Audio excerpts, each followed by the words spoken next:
आज हमने पढ़ना है class 11 Punjab text book board chapter 8 का न्यूमेरिकल प्रॉब्लम 8.5।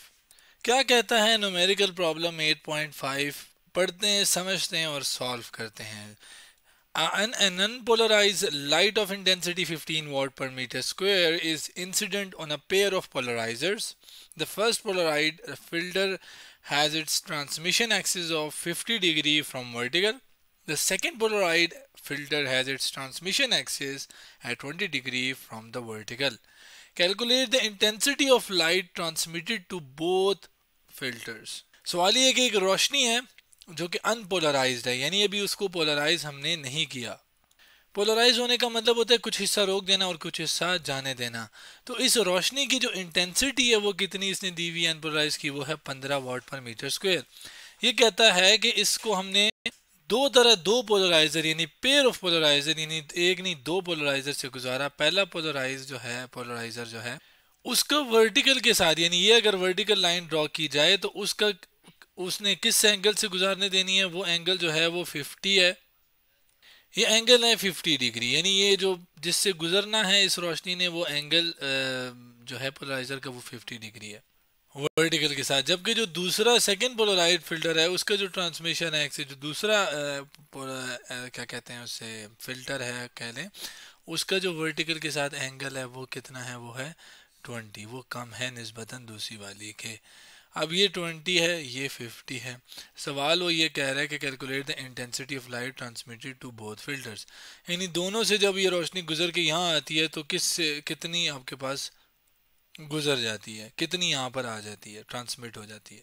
इस बात को एक एनिमेशन जो कि वो physics.com से मैं दिखा रहा हूँ, रोशनी आई पहले पोलराइजर से गुजरी। अब यहाँ पर तो ये वर्टिकल है ना, लेकिन इसका एंगल हमारे पास 50 है।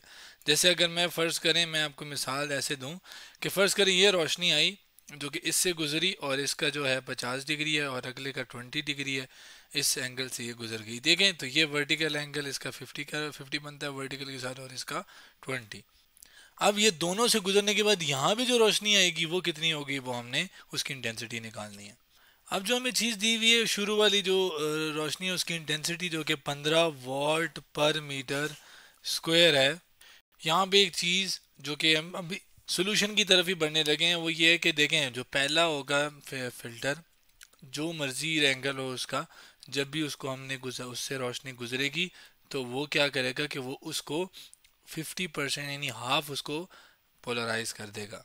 यानी यहाँ पर पोलराइज मतलब हाफ उसको रिड्यूस कर देगा, कम कर देगा। First polarizer always reduces the intensity of unpolarize to half. एक ऐसी रोशनी जो भी पोलराइज नहीं हुई हुई वो उसको हमेशा क्या करता है, हाफ कम कर देता है उसकी इंटेंसिटी को। इसका मतलब जो पहले से गुजरी है उसकी जो रोशनी है वो इसका हाफ हो जाएगी, जो कि मैं सोल्यूशन में भी आपको नेक्स्ट स्लाइड में दिखा देता हूँ कि यहाँ पर जो भी पहली वाली की इंटेंसिटी होगी जो भला किसकी होगी, मैं यहाँ पर बता दूँ कि जब यहाँ पे रोशनी जा रही होगी इसकी इंटेंसिटी I1 कह रहा हूँ मैं, ठीक है।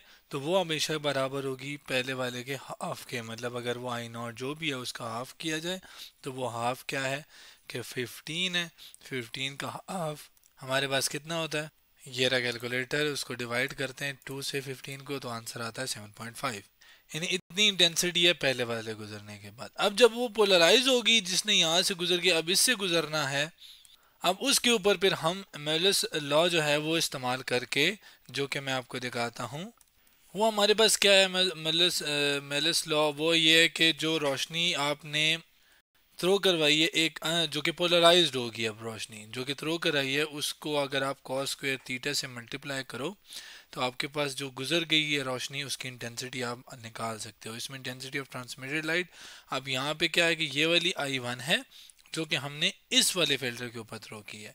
तो यहाँ पर हम जो थ्रो किया वो I0 की बजाय वो हम क्या कर देंगे, यहाँ पर वो I1 कर देंगे। क्यों? क्योंकि अब वो जो शुरू वाली थी वो तो ऑलरेडी पोलराइज हो गई है और हमने पोलराइज ही चाहिए। ये पोलराइज लाइट के लिए है माइलस लॉ।